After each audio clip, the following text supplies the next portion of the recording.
I don't know if any of you have ever had to uproot your entire life, right in the middle of middle school, but yeah, it's an absolute nightmare. I was around 13 or 14, 8th grade basically, when my parents decided we needed to pack up and move. The whole reason was just to be closer to our extended family, which, sounds great in theory, but it meant I was getting ripped out of my comfort zone and tossed into this entirely new environment. We moved to this really dense, suffocatingly humid district in the south. There were only 2 middle schools in the entire area, and, naturally, I got enrolled in the second one. It was only about maybe 6 or 7 miles away from my old school, but it felt like a different planet, and almost immediately, like before I even set foot on the campus, things got weird. My parents had some relatives over to help us unpack, and the adults were sitting around doing that low, hushed, whispering thing that parents do when they think you aren't paying attention. One of my aunts was practically interrogating my mom, asking why the hell she'd send me to that specific school. She was like offering to drive me back to my old school every single morning, saying it was worth the commute just to keep me out of this new place. My mom was just brushing it off, saying it was a logistical nightmare to drive that far, and that the new school was literally right down the street. But my aunt, she got this really grim look on her face. She leaned in, dropping her voice to this anxious mutter, telling my mom to warn me never to use the restrooms there. She was saying that years ago, some girl got brutally murdered in the stalls, and that the place was just wrong. Of course, my mom just rolled her eyes and told her to stop spouting superstitious crap. She didn't want me getting all worked up before my first day, but later that night, she still pulled me aside. She tried to play it cool, giving me this super awkward lecture about how I should just try to use the bathroom at home before school and hold it in until I got back. She made up some lame excuse about the school plumbing being bad, but I wasn't stupid. I had heard the whispering. I was just a kid, but I wasn't naive. I knew something was screwed up. A few days before the semester started, I managed to corner my older cousin, Dakota. She was like 25 at the time, and I knew for a fact she had gone to that exact same high school. Well, it was a combined middle and high school campus. I figured if anyone knew the actual truth, it was her. So I asked her about the rumors. I asked her why my mom was suddenly so obsessed with my bladder habits. Dakota just kind of froze. She gave this nervous, hollow little laugh, the kind you make when you're trying to deflect something genuinely upsetting. She tried to give me the standard adult runaround, telling me it was all ancient history and that the specific bathroom they were talking about had been shut down anyway. She told me I could pee wherever I wanted and that I'd be fine. But I kept pushing. I wouldn't let it go. And eventually, her whole demeanor shifted. She let out this long, exhausted sigh and sat me down. She told me that even just thinking about it gave her the chills because she had heard the real story straight from the seniors when she was a freshman. It wasn't just a ghost story. It was a tragedy, an incredibly ugly, filthy tragedy. Dakota told me about this girl. We'll call her Lila. Lila was an upperclassman back then, brilliant, top of her class, and unbelievably pretty. The kind of pretty that unfortunately draws a lot of unwanted attention in a small, gossipy town. There were all these nasty rumors flying around about her, people claiming she was flirting with older guys, even some whispers that a teacher was completely infatuated with her. You know how toxic high school environments can get, especially when jealousy gets thrown into the mix. People just hated her for existing. And then there was this other girl, Tessa. Tessa was the exact opposite.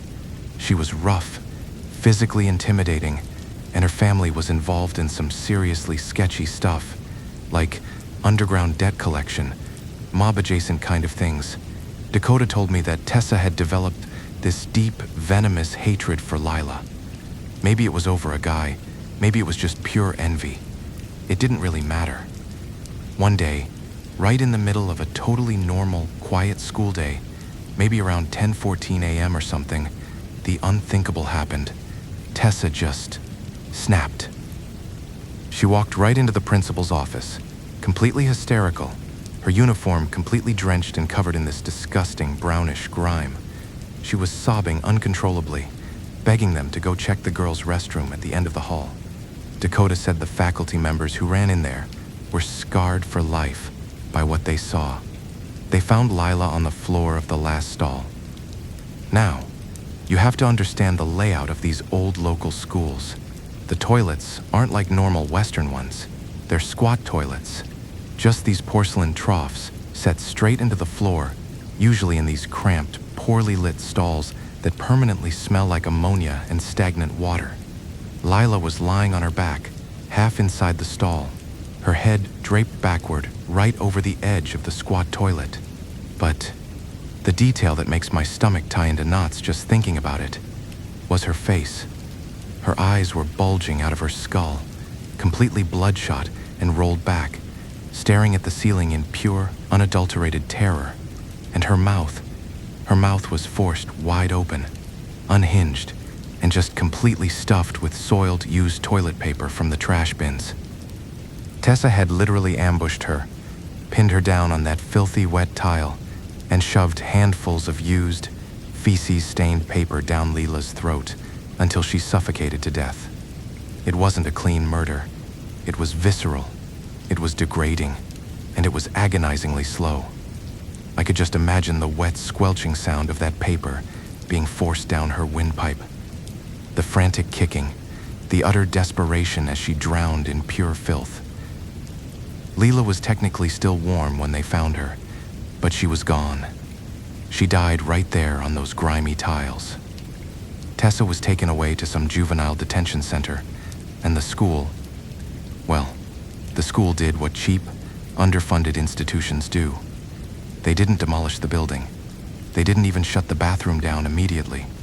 They just quietly cordoned off that specific stall, tried to scrub the tiles clean, and expected hundreds of traumatized teenagers to just go back to normal.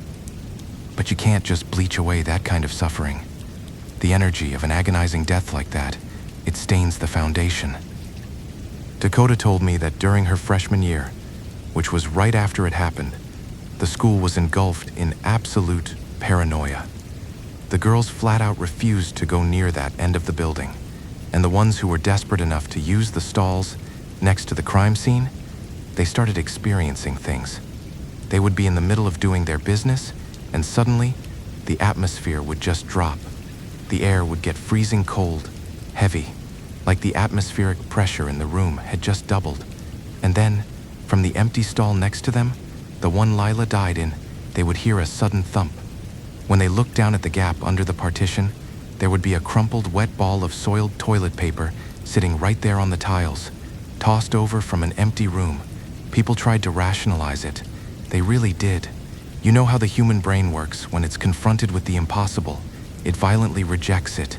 The girls would tell themselves that it was just some cruel prank by the seniors, or that a rat knocked the trash over, or whatever bullshit excuse they needed to tell themselves so they could finish washing their hands and sprint the hell out of there. But then, the auditory stuff started. Girls would be washing their hands, and they'd hear this muffled, frantic whimpering coming from the drain.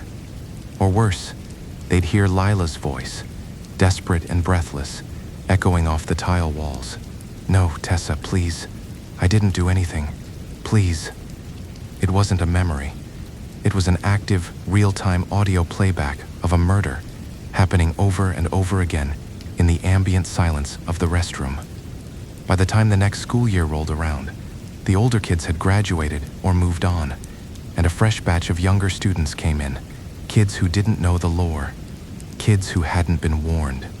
Dakota swore to me that the entity, whatever was left of Lila, got more aggressive when people didn't acknowledge her. There was this one incident that Dakota heard about from a junior. A younger girl had gone into the bathroom alone during class. She picked the very last stall, completely oblivious to the history. She locked the door, sat down, and suddenly, the lock mechanism jammed, just fused shut. The girl started panicking, jiggling the handle, but then the sound started, right inside the cramped 3x3 foot stall with her. She heard the distinct sound of a physical struggle, the wet slap of skin hitting wet tile, the heavy, ragged breathing of someone much larger pressing down, and then the shrieks. The girl was trapped in a locked box, listening to an invisible teenager being suffocated to death mere inches away from her face. She was screaming for help, pounding on the door, but the sounds just kept overlapping with her own cries. By the time a teacher heard her and came in, the stall door just popped open effortlessly. The poor kid was hyperventilating so hard she practically passed out in the hallway. But the story that truly scared the crap out of me, the one that made me decide I would rather rupture my own bladder than step foot in a public restroom, was about two 8th grade girls. They went to the bathroom together, the buddy system, like girls always do. One of them took the middle stall, and the other, let's call her Sarah, took the stall right next to the cursed one. The first girl finished up quickly, washed her hands, and yelled out that she was heading back to class. Sarah was still in her stall, dealing with feminine issues, and she just yelled back, asking her to wait. The bathroom went totally silent after the main door swung shut. Just the slow, steady drip, drip, drip of a leaky faucet, echoing off the porcelain. Sarah was just sitting there, staring at the back of the door, when she heard a voice from the stall next to her. The empty stall. "Did you get the notes for the next period?" Sarah didn't even process it at first. She just assumed another student had walked in without the heavy main door squeaking. She replied, saying yeah, she had them in her notebook. The voice responded immediately, "Can you pass them under the door?" Sarah reached down to grab her bag, and as she did, she realized something. The voice, it sounded exactly like her best friend, the one who had just left. The exact same cadence, the exact same pitch, but with this weird, hollow resonance to it, like someone speaking through a long PVC pipe. Her stomach just instantly dropped. That primal instinct kicked in, that deep, evolutionary alarm bell screaming that she was in the presence of a predator. She didn't answer. She just scrambled to pull her clothes up, hands shaking so badly she could barely do her zipper. She unlocked her stall, practically throwing herself out into the main area, and rushed to the sinks. She just wanted to leave. She just needed to walk out the door. But her eyes caught the mirror, and in the reflection, she saw the door to the last stall slowly creaking open. Sarah turned around. She couldn't stop herself, and there she was. It was fucking terrifying. Sarah didn't see a translucent, glowing ghost. She saw a physical, tangible girl sitting on top of the squat toilet. Leela was crouched there, her knees pulled tight to her chest in this agonizing, defensive fetal position. She was wearing the standard school uniform, but it was ruined, drenched in dirty toilet water, and splattered with old brown stains. Her hair was a matted, tangled mess, completely obscuring her face. But as Sarah stood there, completely paralyzed, Leela slowly tilted her head up. Her jaw was distended, completely dislocated, hanging open in this silent, agonizing scream, and her entire mouth was overflowing with a massive, sodden clump of dirty toilet paper. And her eyes were locked onto Sarah, bulging with a mixture of absolute fury and sheer unending panic. Sarah didn't even scream. Her brain just short-circuited. She fixated intensely on the rusted metal hinge of the stall door. She literally stared at the chipped green paint on the metal just to avoid looking at the corpse in front of her. She backed out of the bathroom blindly and sprinted down the hall until she collapsed in her classroom. After that, the rumors got too loud.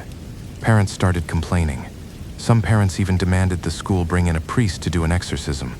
But the administration, being this stubborn, secular entity, refused to acknowledge it was a haunting. They just claimed the plumbing was irreparably damaged. So, they shut it down. And I don't mean they locked the doors. I mean they brought in a maintenance crew and nailed thick, heavy wooden planks in a massive X across the entrance of the girls' restroom. And because the boys' restroom shared a wall and the same plumbing line, they boarded that one up too. That was the state of the school when I finally transferred there. I spent 3 years at that middle school. 3 long, exhausting years. They built a new restroom block on the opposite side of the campus, but to get to the cafeteria, you still had to walk past the old, boarded-up wing. I never saw Lila. I never saw an apparition or a shadow or anything like that, but I heard her. Every time I walked past those heavy wooden planks, if the hallway was quiet enough, I could hear it. From deep inside the pitch-black, sealed-off room, behind layers of concrete and wood. Thud, The sound of flesh hitting tile, the frantic scuffling of rubber soles squeaking against a wet floor, and that low, muffled gagging sound, the sound of someone drowning on dry land. I would just put my head down and walk faster, my heart hammering in my throat. I never told the teachers. I never told my friends. I just internalized that dread, letting it fester inside me until it became my normal. Looking back now, as an adult, it just messes with my head. I think about the sheer amount of energy it takes for a traumatic event to imprint itself onto a physical space like that.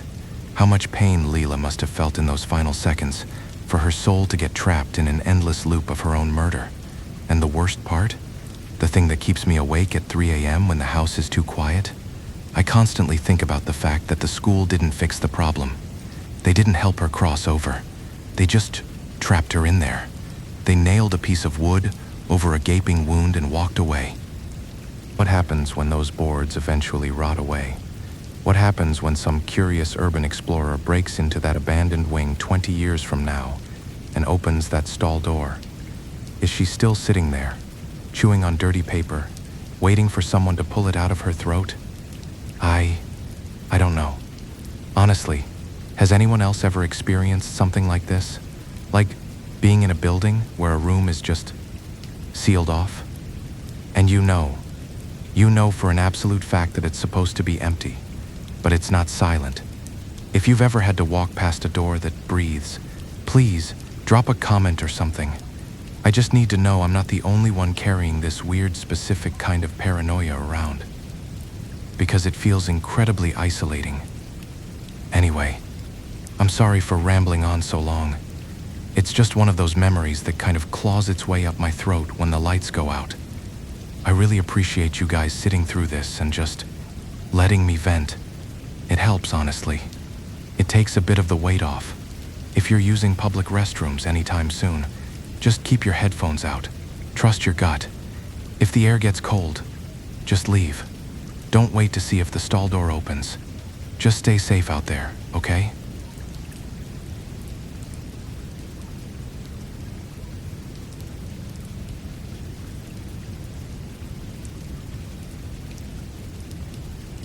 So, I grew up in this really rural part of the Mekong Delta.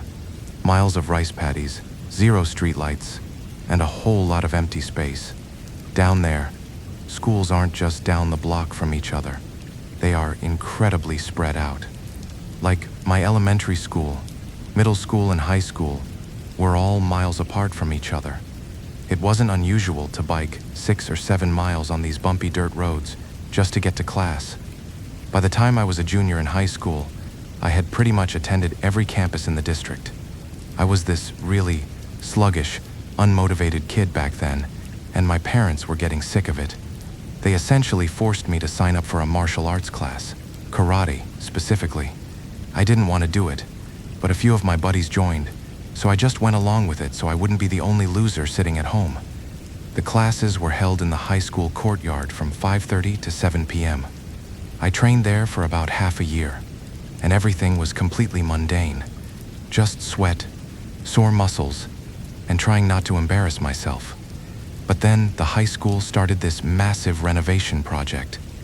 By 4:30 p.m., when the final bell rang, construction crews would swarm the campus with cement mixers and scaffolding, completely taking over our training spot. So our karate teacher struck a deal with the principal of my old middle school, which was a few miles away. We temporarily relocated our evening classes there.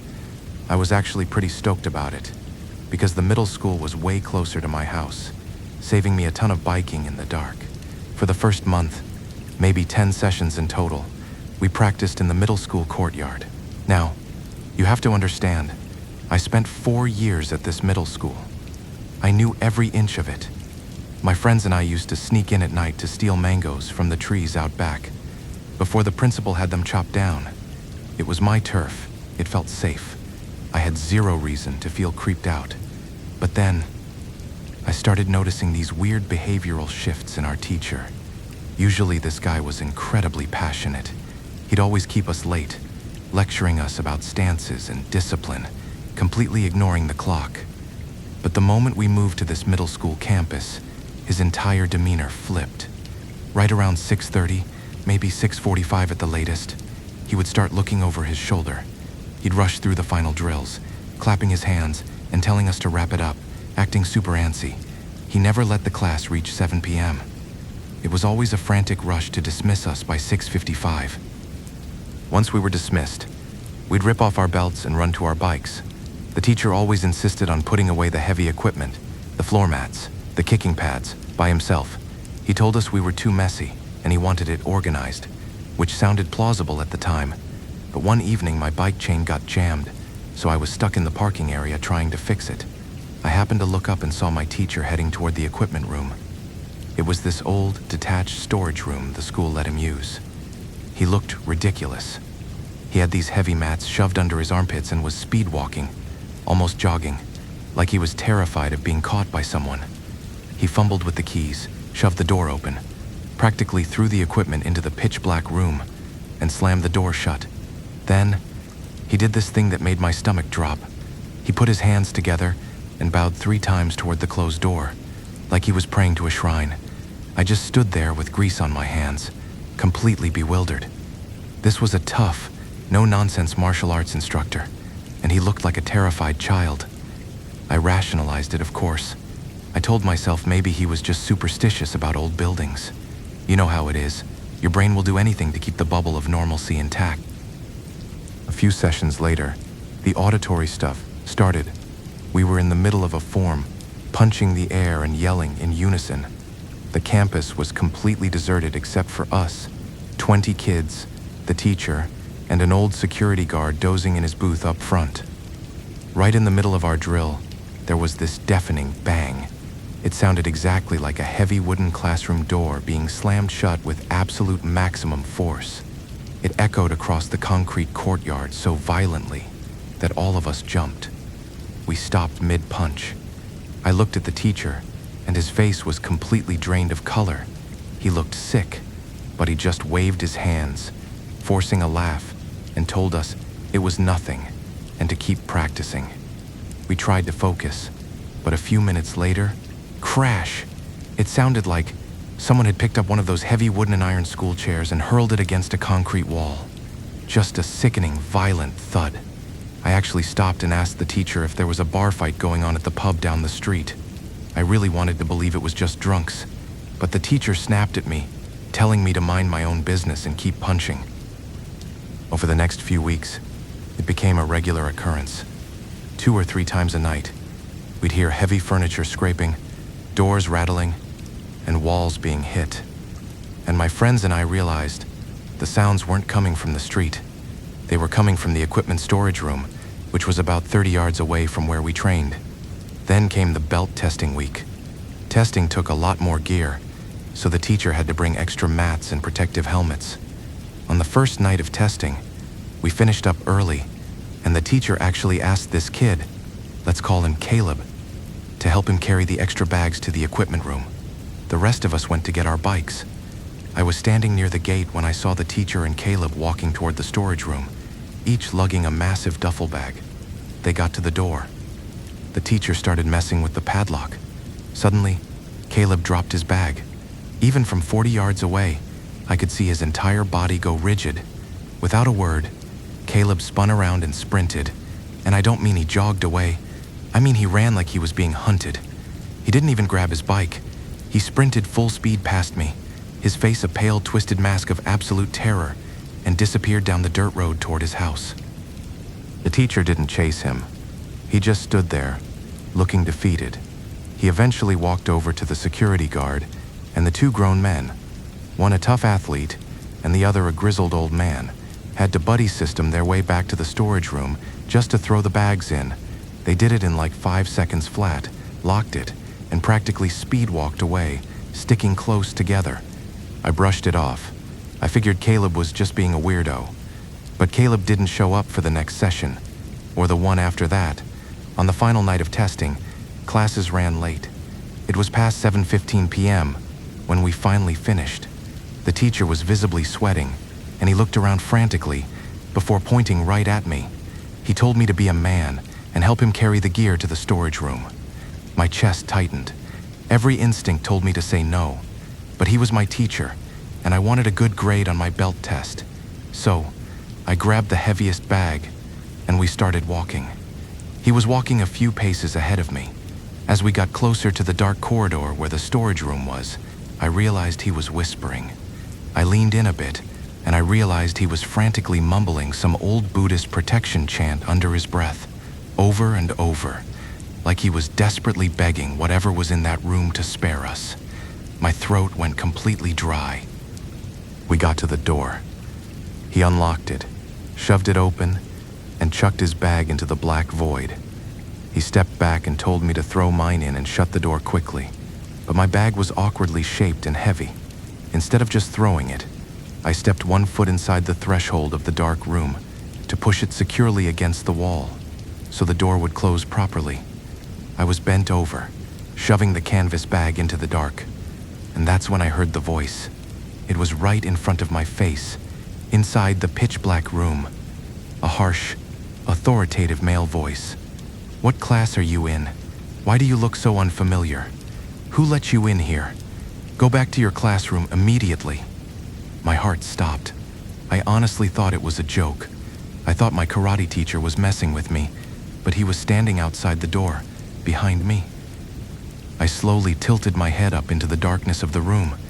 It was dark, but the figure standing there seemed to emit this dull, sickly luminescence. It was a man, and the absolute worst part was that I recognized him. It was a physics teacher. Let's call him Kale, who used to teach at this middle school when I was in 8th grade. He was a young guy, maybe early 30s. He was standing there in a dress shirt and these bizarrely high-waisted trousers that were yanked up almost to his ribs. But his white shirt wasn't white anymore. It was entirely saturated in dark, wet crimson. Blood was smeared all across his face in chaotic streaks, like he had been brutally beaten and slashed.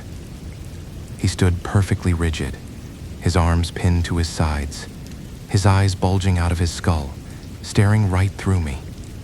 For about 4 seconds, my brain just broke. I was frozen, bent over my gym bag, staring at this mutilated phantom. Then, he started moving toward me, but he didn't walk. The room was cluttered with unused desks and massive 20-liter water jugs scattered on the floor. He didn't step over them. He just glided straight through the solid objects.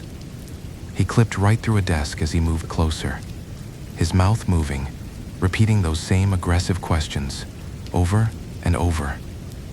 "What class are you in? Go back to your room." He was maybe 5 feet away from me, and the smell hit me. This overpowering stench of old pennies and rotten meat. My body was completely paralyzed. Suddenly, a heavy hand swatted me hard right on the backside.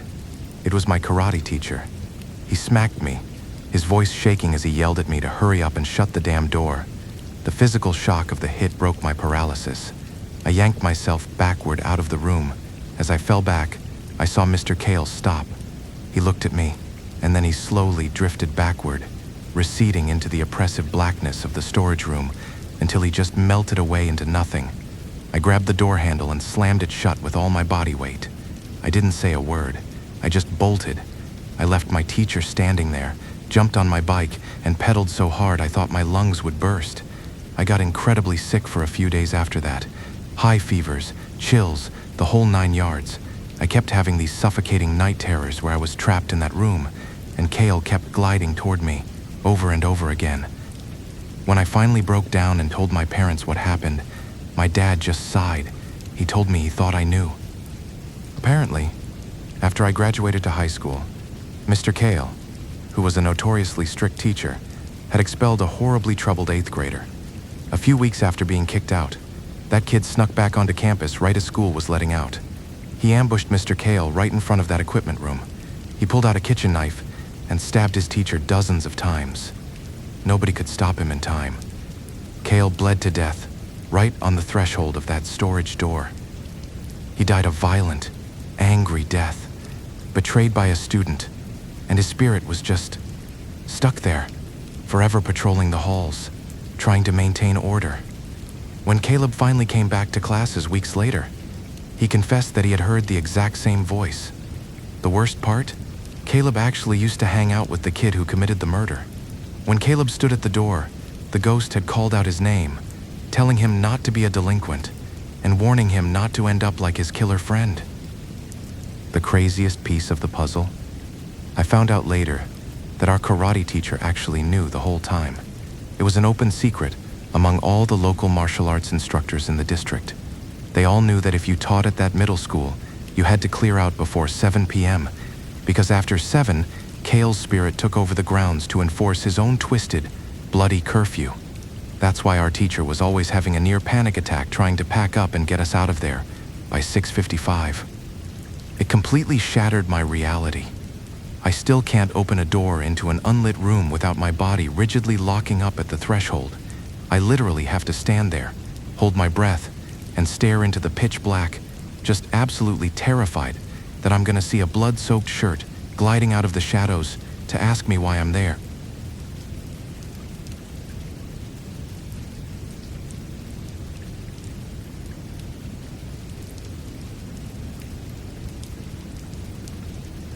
I don't know if anyone is actually going to listen to this all the way through, but I just really need to get this out of my head.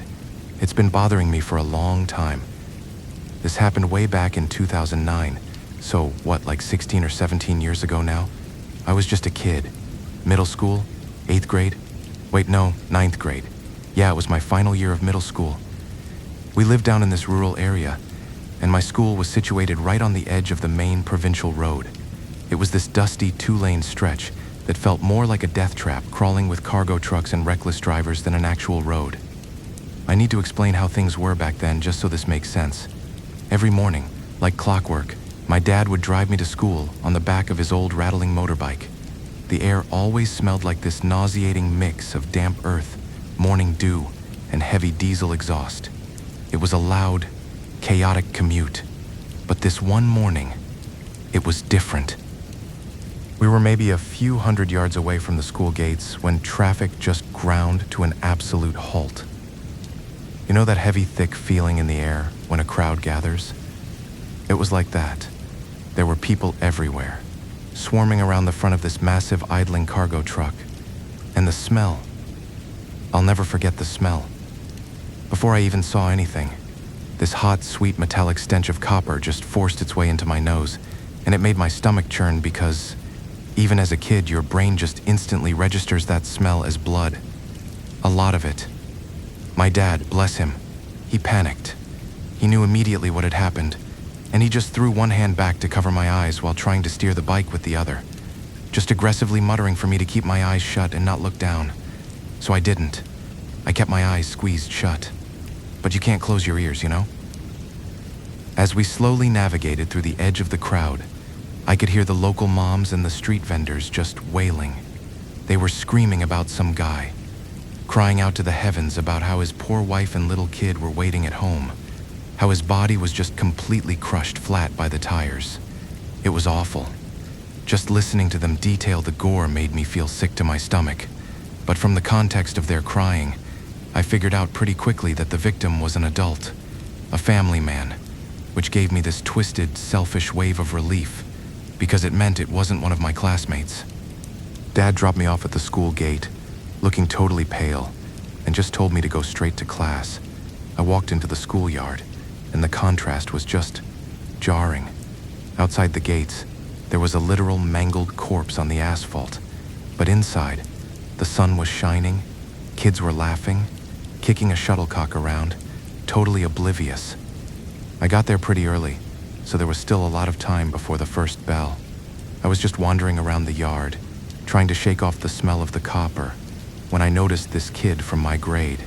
Let's call him Corbin. He wasn't in my homeroom. I was in Section A. He was in Section B, I think. But everybody knew him. He was the classic, troubled kid. Came from a really poor, tough background.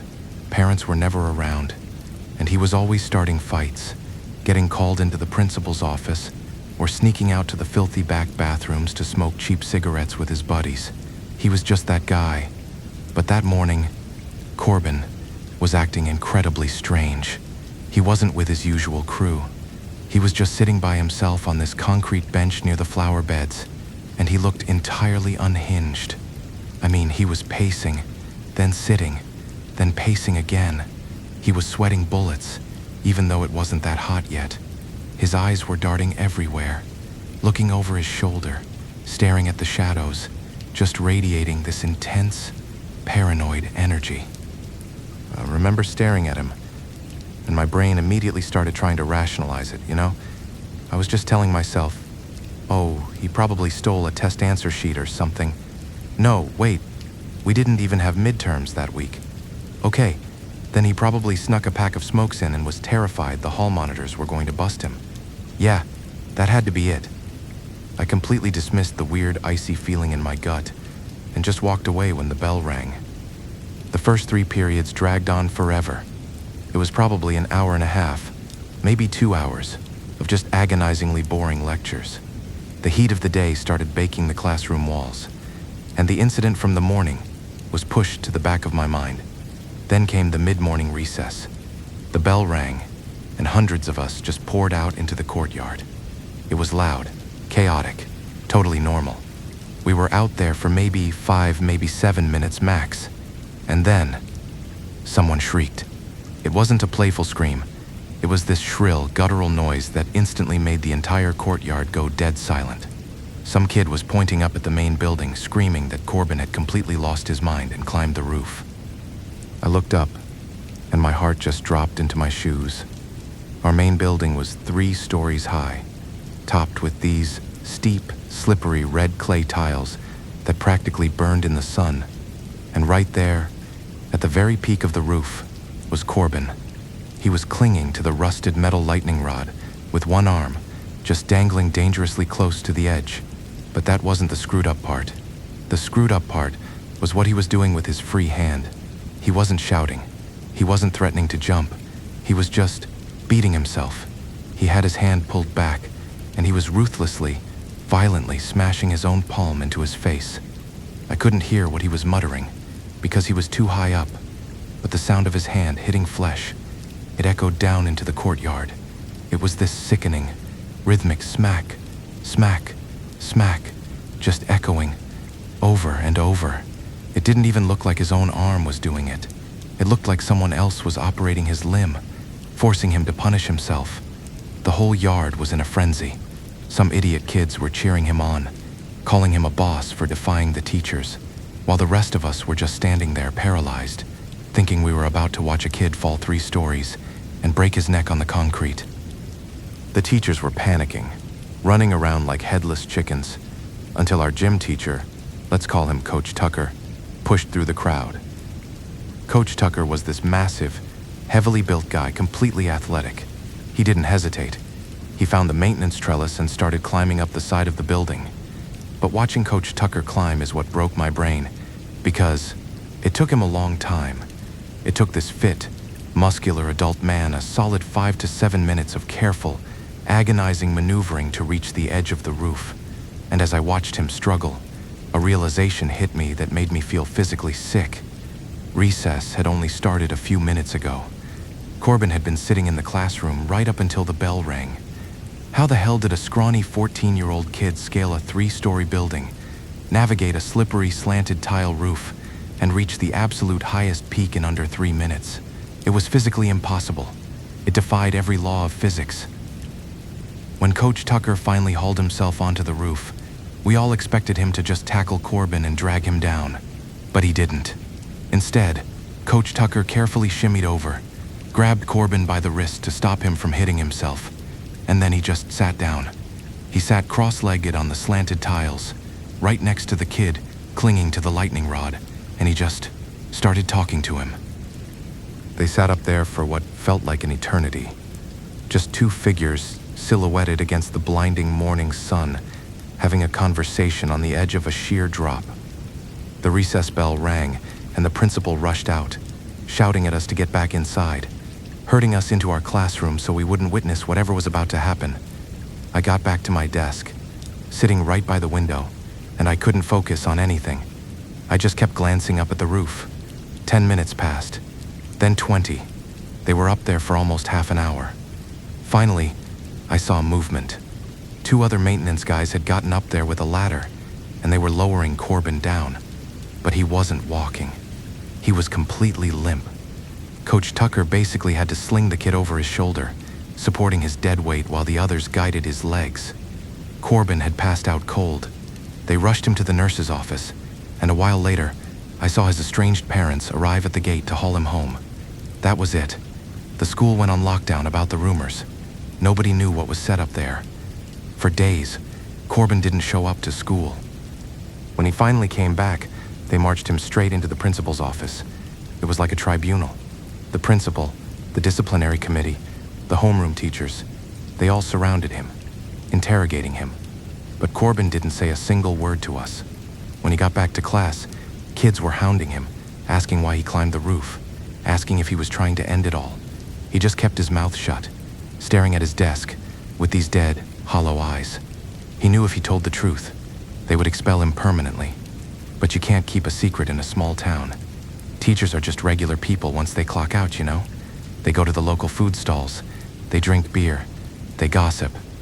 And eventually, the truth spilled out from Coach Tucker himself, who told the local guys, who eventually told my dad. When Coach Tucker got up on that roof, he said the first thing he noticed was the blood. Corbin's mouth was a ruined mess.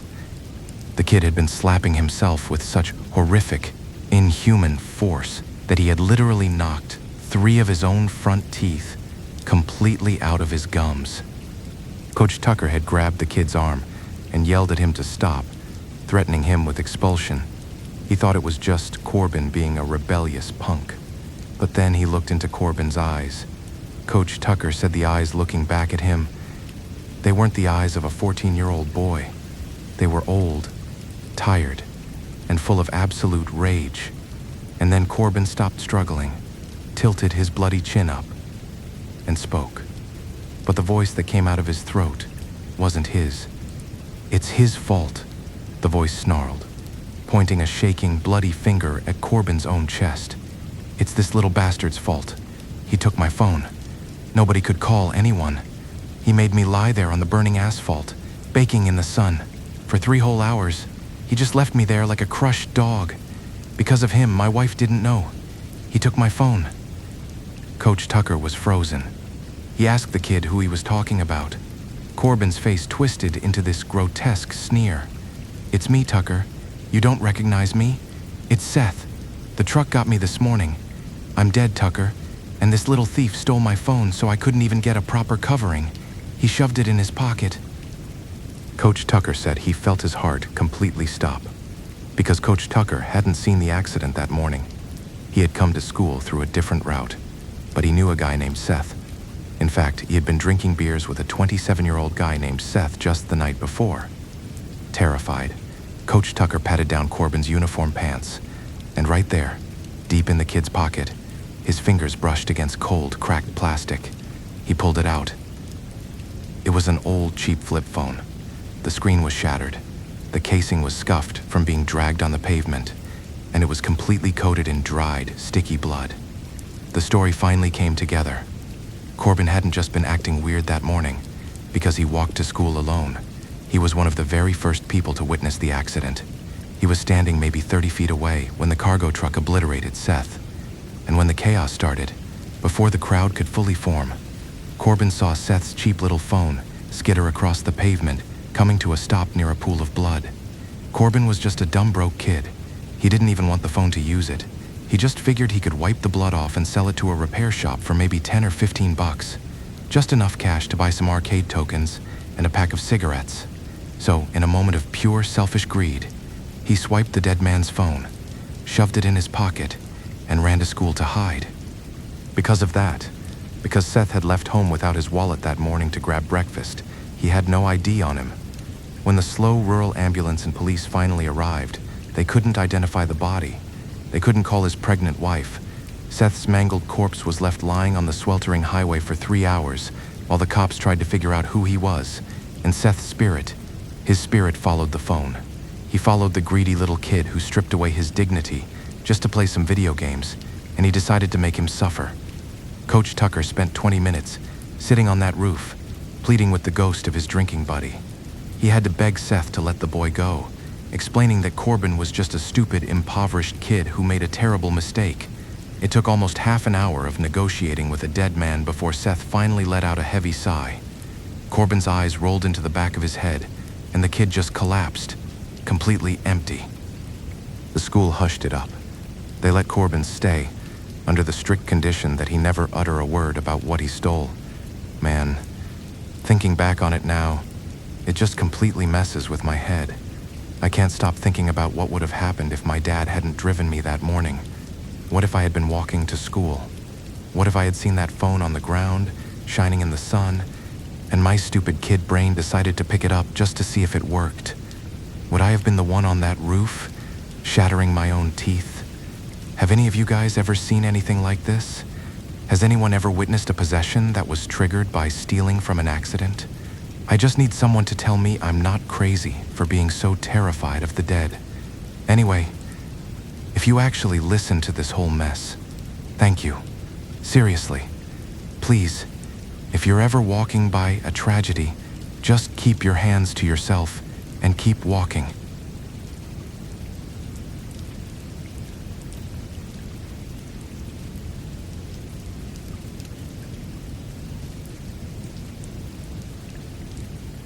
When I was in elementary school, my folks moved us to Long An, down in the Mekong Delta. It was flat, hot, humid, pretty much all year round. You'd think moving out to the countryside meant we'd end up at some tiny rundown school, but actually, the local government had just built this huge public school there. It was kind of a big deal for the area. I was in 3rd grade when the really messed up stuff started happening, but before I get into that, I got to explain how the school was set up. One thing that stood out about our school was the back fence. Instead of concrete walls, it was just rows of tall iron bars with these sharp spear-shaped tips on top. Mostly to keep thieves out, I guess. But the weird part was, you could see straight through them. The school cafeteria sat right up against that fence. Running it was this woman.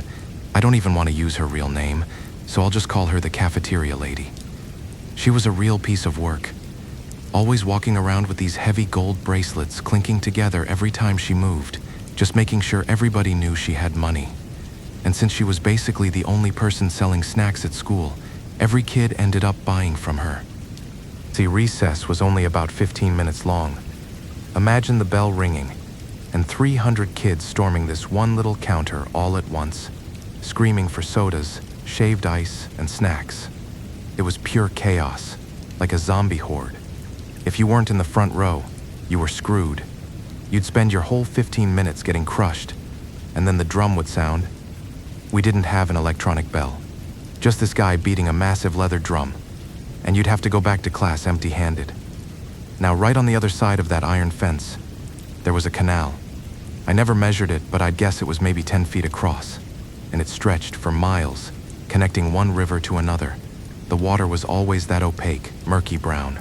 Spanning across this canal was a rickety bamboo bridge, and on the other side sat a tiny, dilapidated shack with a roof made of dried palm leaves. An old woman lived there with her grandson. The kid was maybe 2 or 3 years older than me, but he never went to school. Let's call him Toby. Toby was always shirtless, wearing these dirty shorts, hair completely matted, just sitting by the muddy bank, poking the water with a stick. I guess the old lady realized that half the kids weren't getting their snacks, so she started a little side hustle. Every day at recess, she'd balance these 2 massive woven baskets on a yoke across her shoulders, wobble across that bamboo bridge, and set up shop right outside our iron fence. She had sodas, sliced fruit, chips, everything the tuck shop had. And the kids figured it out fast. Why fight the mob inside when you could just shove your money through the bars and get a soda instantly? I'm talking like a dozen kids at first, then 20, then 50. It was a booming business, but technically she was breaking the rules. The school is responsible for what kids eat on the premises, right? If some kid gets food poisoning from fence snacks, the school gets sued. So the administration talked to her, gave her a warning, but she kept at it. She was poor, she needed the cash, but the tuck shop lady, She was livid. She felt like her territory was being invaded. She complained to the principal, crying about how she paid rent and taxes for the space, while this old hag was stealing her profits from the dirt outside. So, the school finally cracked down hard and banned the old lady from the perimeter. But the old lady was smart. She found a loophole. If the school guards chased her away, she'd just send her grandson, Toby. The school guards couldn't really bring themselves to aggressively manhandle a 10-year-old kid in dirty shorts, so Toby became the new vendor. The tuck shop lady turned downright venomous after that. If she caught you buying from Toby, she'd blacklist you. I know this because I experienced it firsthand. One day, the tuck shop line was just too long, and I was dying of thirst, so I bought a little plastic cup of soda from Toby through the fence. The next day, I went to the tuck shop early. I reached my hand over the high counter with my money, asking for a drink. The tuck shop lady slammed her heavy hand down on my arm, her gold bracelets digging right into my skin. I can still feel the sting of it. She spat at me, demanding to know why I didn't go buy from the fence kid instead. I was just a dumb second grader. I was terrified. She literally charged me double, she bumped the price from a few cents to a nickel, which was a huge deal for a kid back then, just out of pure spite. She remembered every single kid who bought from the fence, and she punished all of us. She wasn't just awful to us, though. She had a son of her own, about Toby's age. Let's call him Tyler. Tyler didn't go to school either, even though his mom practically owned the cafeteria. She just used him as free child labor. He'd be lugging heavy bags of ice, hauling firewood, serving kids, and if he messed up, she would beat the absolute crap out of him right in front of everyone, slapping his head, pulling his ears. It was brutal. Anyway, that was the normal, crappy reality of our school, until late April. We were in the middle of studying for our final exams before summer break. The whole school was dead quiet, just the low hum of kids reciting math tables. Out of nowhere, we heard it. Thump, thump, thump. It was a drum, but it wasn't our school drum. It was slower, heavier, the unmistakable rhythm of a traditional funeral drum echoing from behind the school. My whole class stopped. We all looked around, totally confused. Our teacher told us to ignore it, but the sound just hung in the heavy, humid air for hours. When recess hit, my buddies and I ran out to the yard. I looked over toward the fence, expecting to see Toby selling his snacks, but the spot was empty. The shack across the canal had a bunch of people gathered around it. Some kids were whispering that the old lady must be throwing a party, but kids are stupid. You don't play funeral drums at a party. We didn't know who died, and honestly, we didn't really care. We just went back to playing tag. For the next few weeks, the fence was completely abandoned. The old lady's house was shut tight. The tuck shop lady was gloating, taking her sweet time serving us, jacking up prices because she knew she was the only game in town again. Then summer hit. 3 whole months of doing nothing. Occasionally, a group of us guys would sneak back to the school grounds in the evenings to steal fruit from the mango and starfruit trees growing near the back fence. One night, we were back there, and my buddy mentioned he had seen the old lady cleaning her house earlier that week. He said he actually asked her if she was going to sell snacks next year, and she had smiled this really sad, tired smile, and promised she'd be back when school started. But then another kid chimed in, saying he saw something weird a few days prior. He said he was near the canal at dusk, and he saw Toby. But here's where my stomach started to knot up. My friend said Toby was standing in the canal, just standing in the water. Now, I told you that canal was deep, but my friend swore that Toby was standing dead center in the middle of the murky water, and it only came up to his waist. That was physically impossible, unless the kid was 10 feet tall. My friend said he called out to Toby, trying to kiss up to him so we could get cheap snacks next year. He offered him a mango, but Toby didn't say a word. He just stared up from the water with this devastatingly hollow look on his face, and when my friend turned around for half a second to pluck a mango from the branch, Toby was gone. Not a splash, no ripples, just vanished. I tried to brush it off as my friend making up ghost stories to sound cool, but then I saw him myself. It was maybe 8 o'clock at night, pitch black except for the streetlights bleeding through the school gates. A few of us were walking home along the dirt path that paralleled the canal. One of the girls in our group suddenly stopped and pointed toward the bamboo bridge. There was Toby. He was just standing there by the bridge, his hands clasped behind his back, looking over at us. It looked like the lonely, pathetic stance of a kid who just wanted to be included. Some of the guys suggested we go talk to him, maybe sweet talk him for next year's snacks. We started jogging toward him, and I swear to God, I am not making this up.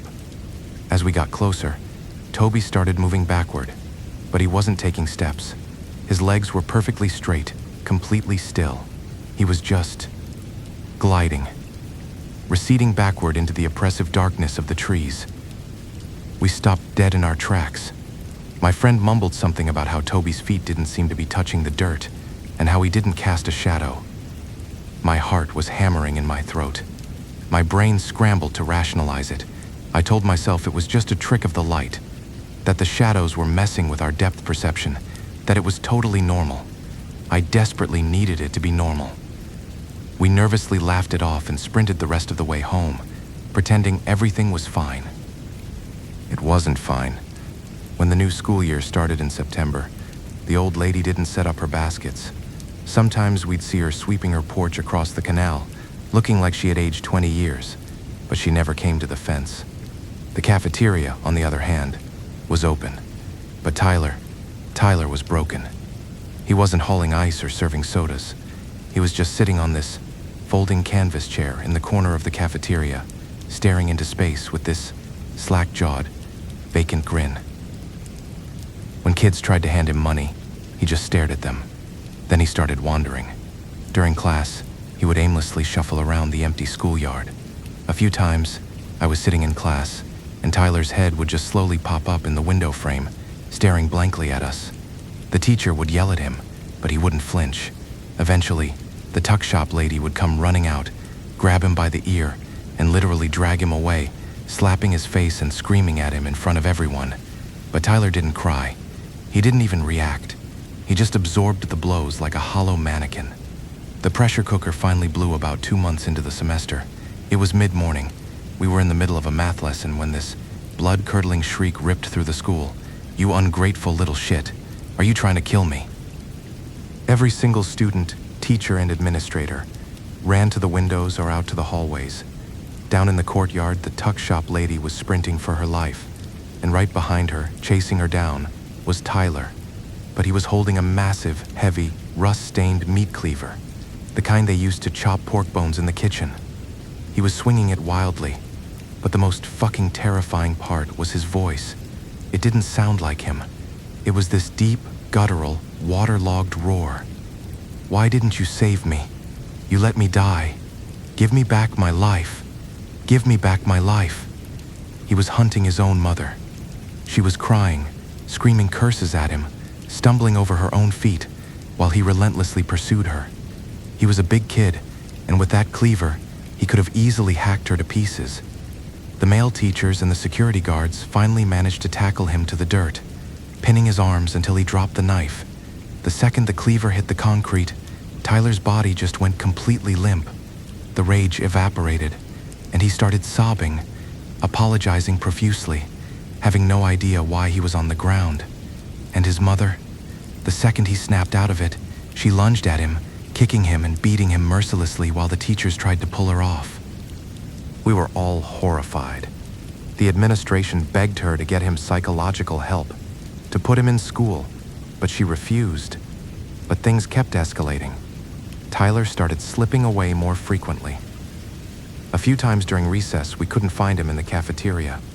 We'd look out toward the back perimeter, and there he was, standing exactly where Toby used to stand by the iron spikes.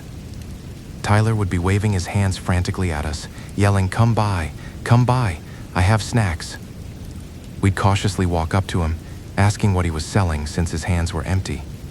He'd smile this crooked, unnatural smile, and start grabbing handfuls of wet mud and rotting leaves from the ground, aggressively shoving them through the iron bars at us, insisting it was candy. When we backed away, totally creeped out, he'd just drop the mud, turn around, and walked straight across the bamboo bridge, right into Toby's grandmother's house, like he belonged there. The absolute climax of this nightmare happened a few weeks later. By third grade, my classroom was on the second floor, and our windows had a direct line of sight to the canal and the old lady's shack.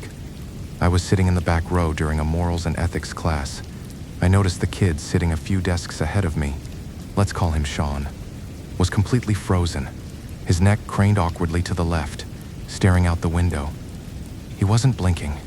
He wasn't moving. The teacher noticed and called his name. "Sean, look at the board." Sean didn't move. The teacher walked down the aisle, visibly irritated, and tapped hard on Sean's desk. Sean slowly turned his head. His face was chalk white. He looked up at the teacher and whispered, "Teacher, Toby is calling me. He's waving at me." By this point, the rumor mill had finally cracked the code. Everyone knew Toby had died over the summer, and everyone suspected Tyler was possessed by him. The teacher froze. He told Sean to stop talking nonsense, but Sean just pointed a trembling finger at the window. The teacher didn't even look. He just immediately ordered the kids near the windows to slam the wooden shutters closed and pull the heavy curtains. When the room was plunged into dim light, Sean burst into tears. He said Toby had been standing right outside the iron fence, right below our window. He said Toby was completely drenched, water pooling at his feet. The silence in the classroom was absolutely suffocating until I realized I could hear it. My brain must have tuned it out before, but now it was unmistakable. Drip, splat, drip, splat. It was the heavy, rhythmic sound of soaking wet clothes dripping onto the concrete courtyard below, even though it hadn't rained in weeks. Sean said Toby was staring right up at him with dead, milky eyes, sticking his pale, bloated arm through the iron bars, desperately gesturing for Sean to come down and buy something. The school was in an absolute uproar after that. Curtains had to remain closed, and then, right before the Lunar New Year break, the cafeteria shut down completely. That's when the truth finally spilled out, from the neighborhood gossips who attended the funeral. Not Toby's funeral, Tyler's. We finally learned exactly what happened that summer. The tuck shop lady had been out back, setting up her inventory, keeping a hateful eye on the old lady's shack. She saw Toby grab a massive, heavy woven basket full of snacks. The old lady wasn't around, so Toby decided to carry it himself. He stepped onto the rickety bamboo bridge, struggling under the weight. People said the tuck shop lady literally muttered a curse under her breath, hoping he'd fall, and he did. Toby lost his footing and tumbled into the deep canal, the heavy basket pulling him under. The tuck shop lady stood there. She watched him thrash. She watched his little hands claw at the muddy water, realizing he didn't know how to swim. She didn't scream for help. She didn't call the grandmother. She just stood there, gripping the iron bars, and watched a 10-year-old boy drown to death because it meant she wouldn't lose a few dollars in snack sales. When the bubbles stopped, she calmly went back inside. That was why Toby came back. He didn't want revenge on a random kid. He wanted the son of the monster who watched him die. He made her watch her own son lose his mind, made her son turn a blade on her, made her suffer a living hell. And the week before New Year's, Tyler started refusing to sleep. He told his mom that every time he closed his eyes, Toby was there in the dark, telling Tyler that a life was owed. A life for a life. She was going to take him to an exorcist after the holiday. She didn't make it. One morning, she went to wake Tyler up, and he was already gone. He didn't die of an illness. He died of pure, unadulterated terror. His body was stiff as a board, his eyes rolled so far back into his skull that only the bloodshot whites were visible. And his jaw was unhinged, locked open in a silent, agonizing scream. They had to massage his joints with rice wine just to get his eyes closed and his mouth shut for the coffin.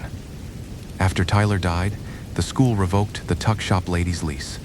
The old lady never sold a single thing again, just lived out her days in that lonely little shack, and Toby never appeared at the fence again. His debt was collected,